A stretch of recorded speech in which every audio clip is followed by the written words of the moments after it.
All right. Welcome to NFNLP or NLP Today by NFNLP is, I guess, the proper way. Um, as I was saying before we got started, a little bit, been gone a while between I was traveling, some other things, and then we had back-to-back hurricanes. So that, like 2 weeks apart, give or take. And caused some damage. Both of them caused a lot of damage. Um, Because the great thing about the U.S. Insurance system, whatever your deductible is, chances are the amount of damages they approve is just below your deductible. It's like you lose a pool cage, and they'll say we'll give you $8,000, and it costs about 40 to fix a pool cage. So anyway, but those are, as we would say in my world, that's a Cadillac problem. You know. Um, So anyway, let's just talk about today. I was going to talk about becoming a master communicator. I'm going to tie it into some of the basic NLP stuff. And by the way, I will keep announcing, and I'm going to ask people as they come on, or if they watch the replay. The new NLP Basic is going to be January 20th through the 23rd in beautiful Venice, Florida. For those of you in like Canada, Pennsylvania, I could go down the list. I got a lot of people up in that area, Boston area. Florida's a little more pleasant in January than a lot of the places. And I've got the hotel. They're gonna keep the off-season rate for people coming down. Um, so January 20th through the 23rd, maybe add a day, the 24th. It's going to be a lot of fun. Beautiful Venice, Florida. Look for information. I'm just going to ask that people please help me announce this to get it going because there's a few things I want to do. And I need to update it and things like that. So it's the basic NLP with not modification, behavior profiling and deception detection that some of you took from the FBI. It'll be a little truncated thing put in there to help keep NLP going to the next level. And that'll tie in today when I say about master communicator, right? And one of the great things NLP has done is give us what I call the meta model, depending on where you took NLP. Some people call it just information gathering. What do you want? What would that do for you? What else would it do for you? I'll go down those questions. And I'll tell you why it's so powerful. I don't know why I never bothered to really point this out. It's just one of those things. You don't know what you don't know. So I assume everyone was thinking this way because some of you have been through my basic and going all the way back when I first started doing it in the late 80s. I would stress that when you're doing the meta model and you're asking these questions, you do not problem solve and you do not give advice, right? And people want to push back, but two questions is I knew what the answer was. Well, no, you don't. You don't know what the question is yet, right? And so the people and I couldn't articulate it clearly, but now a different way to look at it is whenever you're communicating with anyone, right? And you start talking, your job is to help them, obviously, even if you're just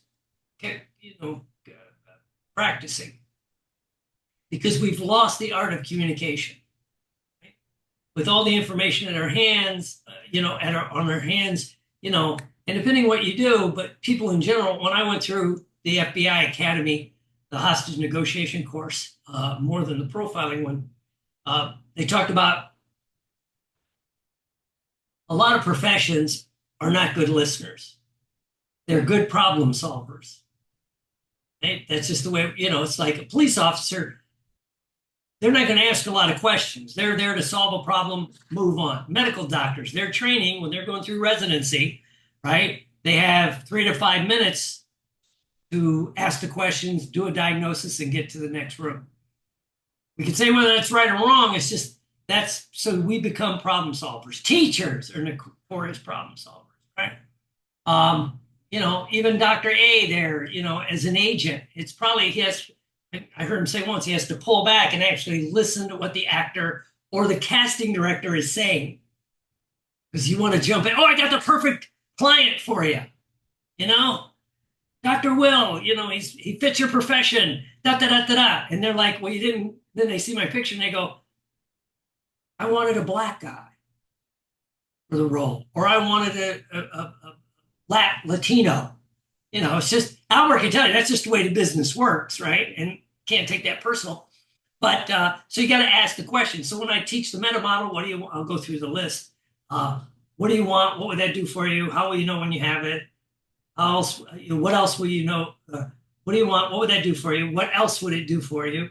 What else would it do for you? How will you know when you have it? And you go down the list.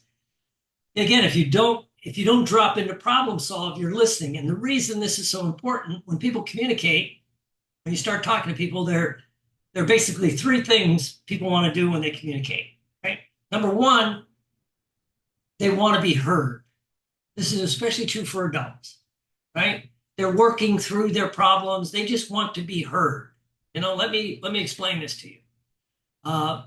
And the great thing about doing the NLP the way it was intended, according to Bandler and Grinder, is sometimes and those of you who have done it have seen this over and over again. You ask the questions, and by the time you get to the bottom, they've solved the problem.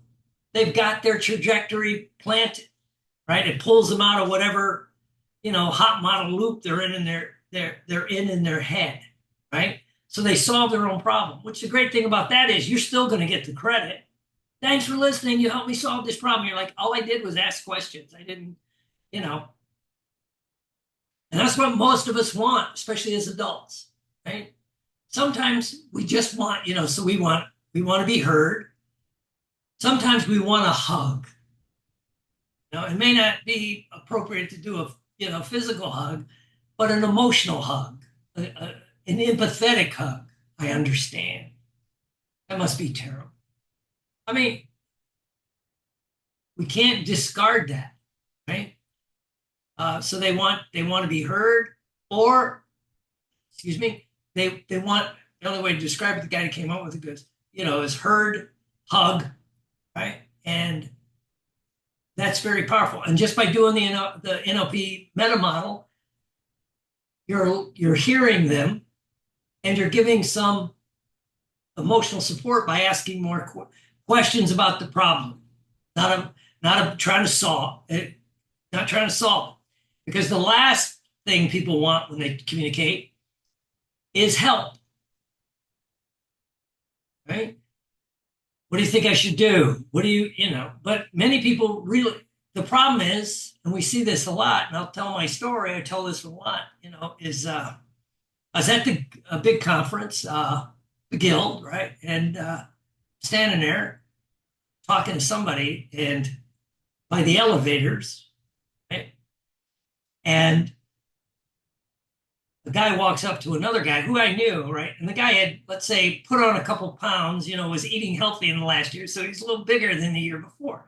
And again, this is coaches, hypnotists, NLPers, psychologists. That's who's in the room. This guy walks up and, dude, what happened to you, man? You packed it on. That's not a rapport builder. And the guy said, yeah, I put on like 25 pounds, and then that was basically the beginning of the conversation I just overheard because I was about to teach this. And then the guy went, here's what you ought to do. And he went down whatever he believed about weight loss, whatever it was. Doesn't matter. Low carb, Mediterranean diet. It doesn't matter what the hell you believe, right? But he went into this problem solving. The guy listened, and then he went, well, in case you didn't know, I was a marathon runner. And right after the Guild last year, I broke my leg. So I couldn't run for 3 to 6 months, right? I need to start running again. That's what I need to do. Because you could argue whether this is true or not, but if you're running 50, 60 miles a week, you could eat an awful lot of food, right? And he goes, I just got to get over, and he told what he needed. I just got to get over the pain of starting to run again and comparing myself to what I was doing a year and a half. Yeah. But I'm sitting there watching going, the guy dropped into problem solving. The guy didn't ask for that. If he was going to ask for anything, he's, how do I motivate myself to get back into it? Right? So I took that in. So we want to be heard, we want to be hugged, or we want help. But the magic thing, if you do the meta model in NLP, the way it was, excuse me, the way it's written, the way I do it, the way we do it at the at our, what we do is it gives you all three. You're listening, you're kind of, offering emotional support. And then if you get down to it, you're letting them become the problem solver. You're letting them become the problem solver. Okay? So that's like the magic ingredient to taking your communication to the next level. Right? And it's non-judgmental. It's all the things that we talk about. Right? So let's go over. See if I can share my screen.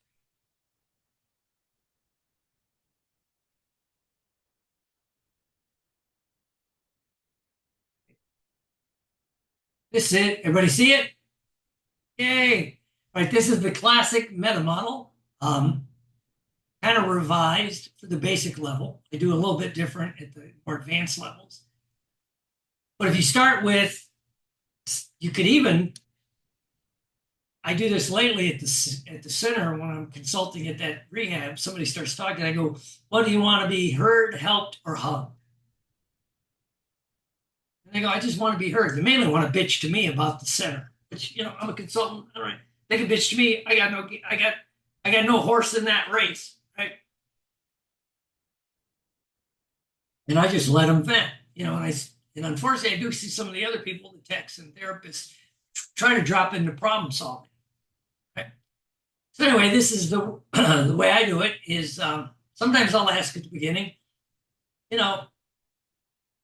what do you want? Do you want to be, heard, hugged, or helped?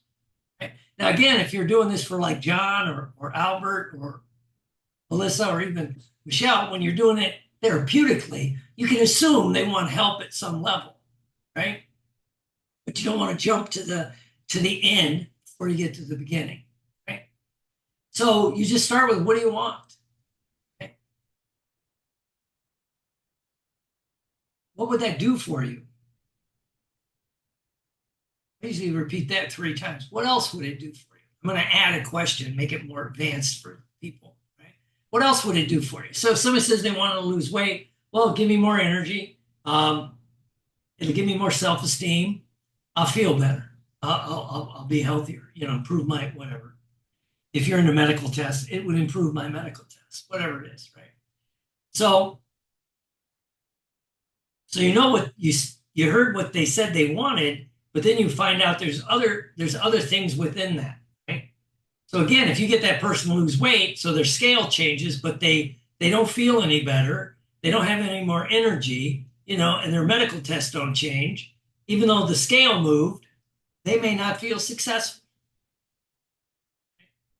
So you just ask these questions, gives you a format, And a very important question, again, just basic review, is how will you know when you have it? What will you see, hear, feel, smell, taste, touch?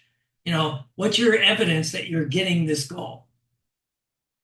And again, it's how I teach this, and especially when I do it for business people like John. Some of the people want to go, "That's silly." Not really. It's like you don't know what their evidence is, right? Or it's the wrong evidence. And then you can tie it into what it'll be. Right? When you think of this, do you picture the end results or the steps to get there? And for those of us in our world, that lets you know, are they a big picture person? Yeah, I want to lose weight. I can picture myself, at 160 pounds with whatever it is, 6-pack abs, whatever it is, right? I could picture it, right? They may need, excuse me.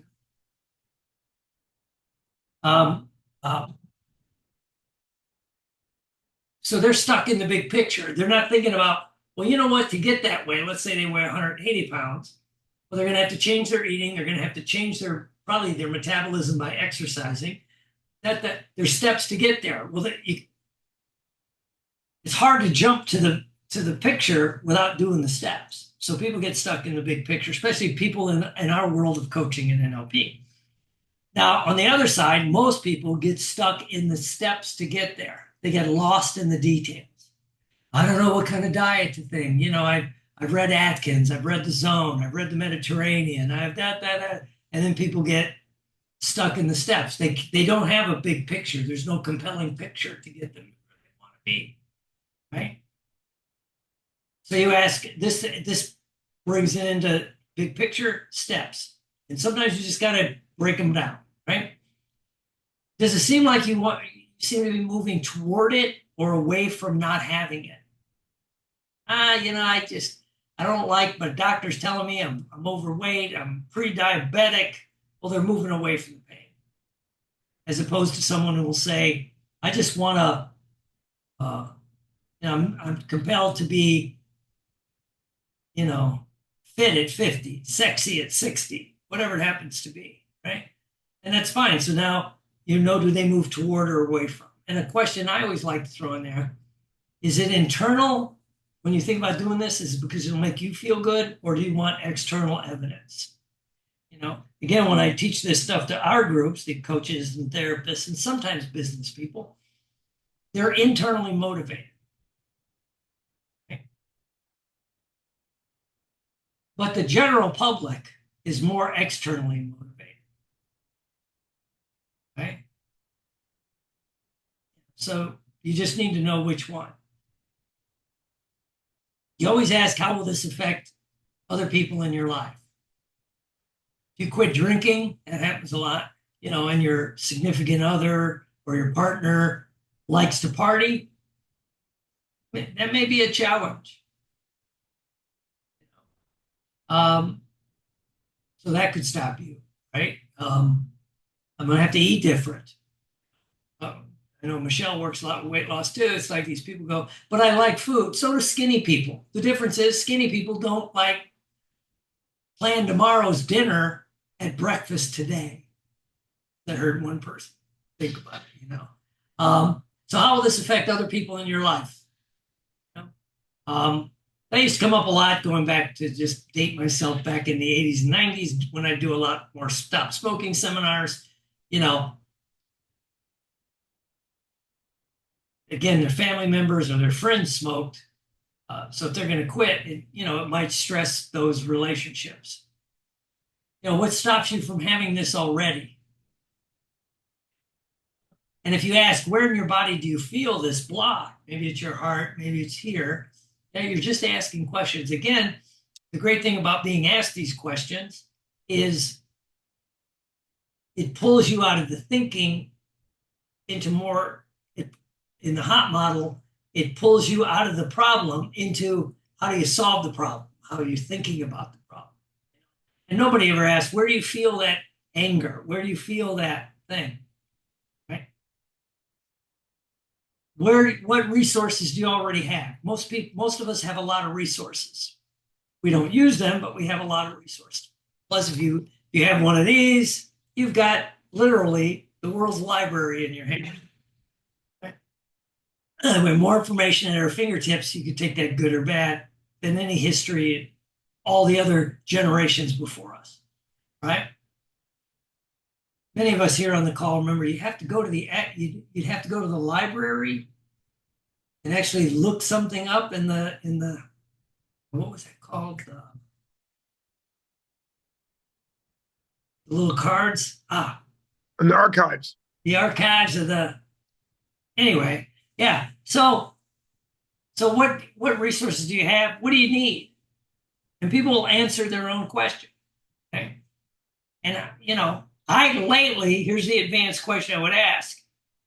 Let's say we go back to our things. Somebody says they want to lose weight, they want more energy, they want to look good, and they want their medical test better.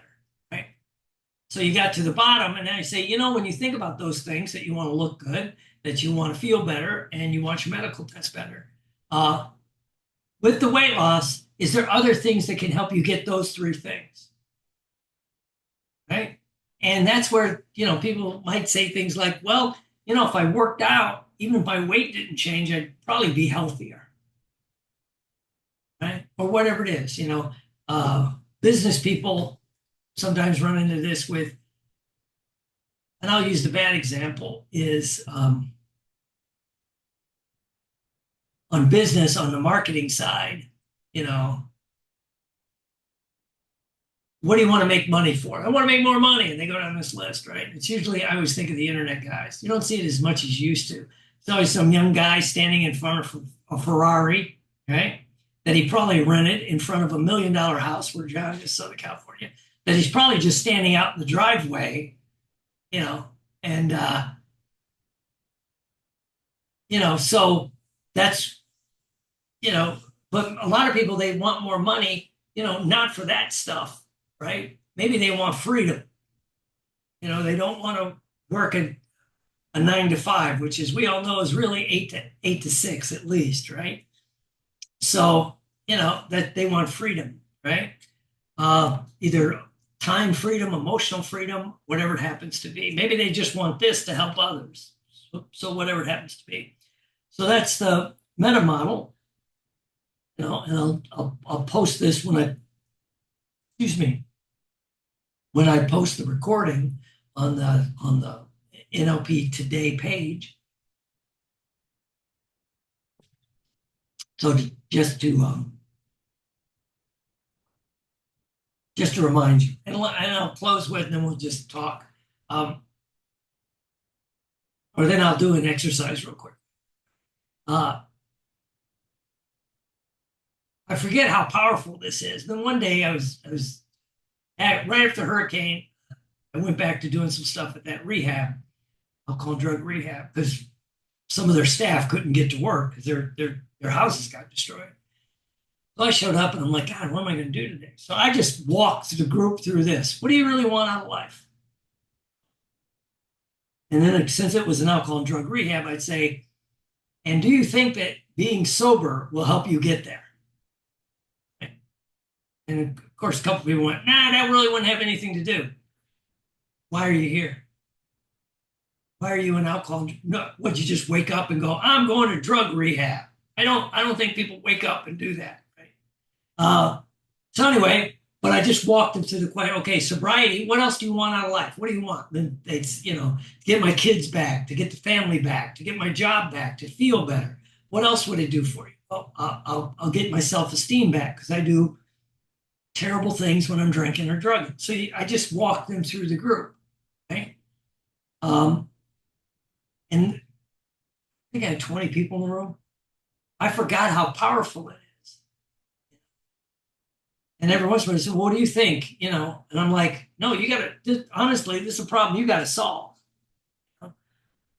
What resources do you need? Well, maybe you need to go to AA. Maybe you need to go to NA. Maybe you need to go back to church. Maybe you need all those things. Maybe you need therapy, right? I mean, you're getting it here, but maybe when you leave here, So I was trying to open up the scope of what was going on. And I forgot how powerful that is. So here's an exercise. I want you to think about something you want. Designing your niche, okay? Whatever it is. Building out a new web thing, whatever it is. Getting more actors cast in good roles, whatever it is, right? I'm not sure what Melissa wants, but think about something you want. And then think about what would that do for you specifically? Why do you want to do that? What would that do for you? What else would it do for you?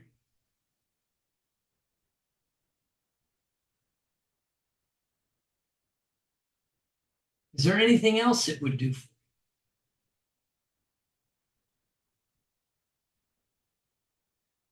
you? And now, imagining you can achieve this goal, how will you know when you have it? Is it something you see, something you hear, something you feel? How will you know that you have it?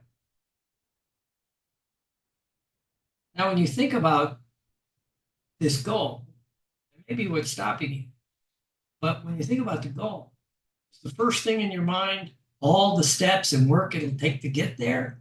Or can you picture the big picture of the ending, of accomplishing the goal?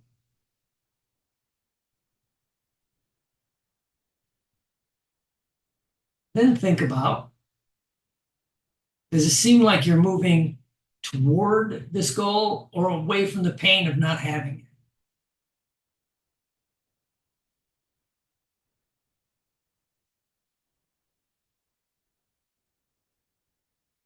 And now, is it an internal thing? I mean, do you want this because it'll make you feel good in your heart or your stomach or your soul? Or do you want it for other reasons, for other people to see it?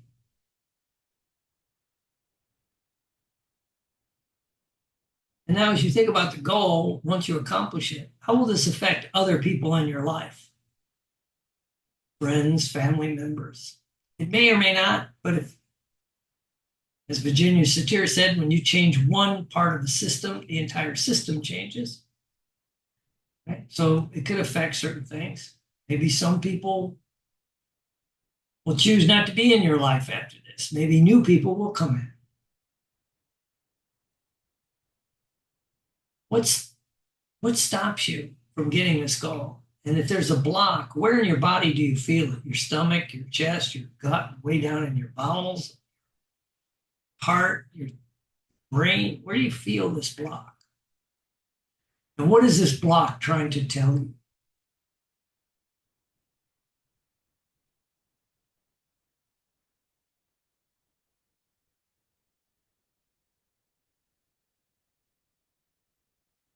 What resources do you already have that can help you? Information, education, connection, drive, discipline. What do you have? And then what do you need? Now, again, thinking about the goal and what all those things will do for you. Besides the goal itself, what are some other things that can help you feel those waves?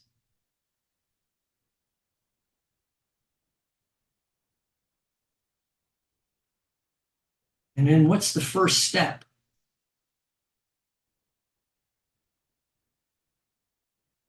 to help you get your goal? Cool, cool. You know, to stay motivated, to do what you need to do. Okay? Before we end the call, and then everybody stay on if you want, then we'll talk.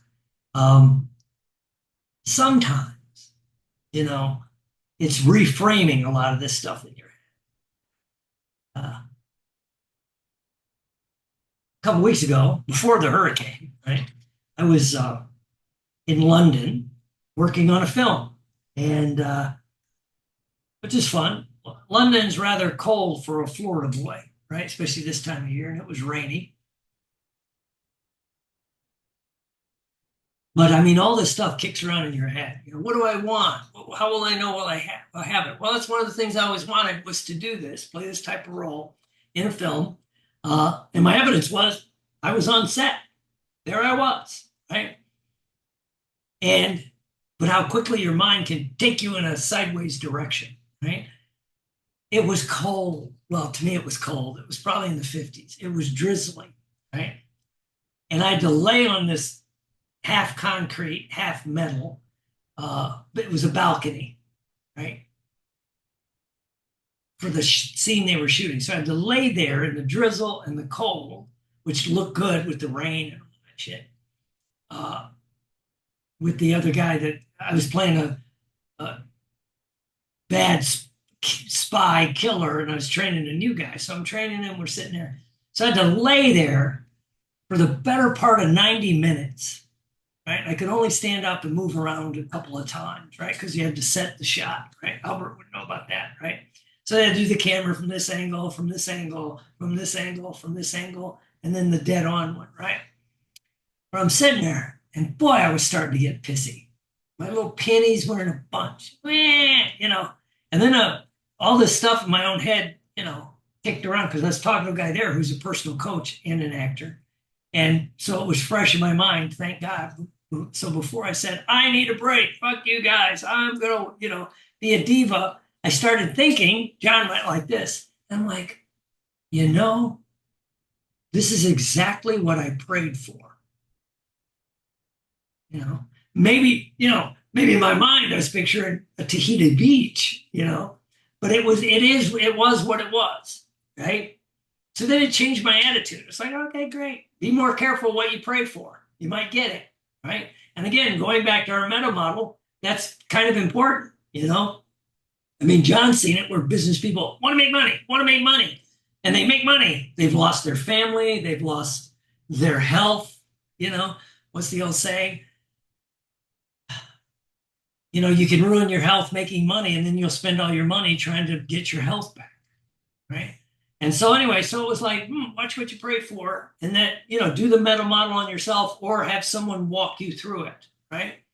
And in fact, right before that, the guy I was talking to, the coach that's also an actor, he was talking about helping another actor, and we kind of talked about, he wasn't trained through us, but the meta model, they call it information gathering.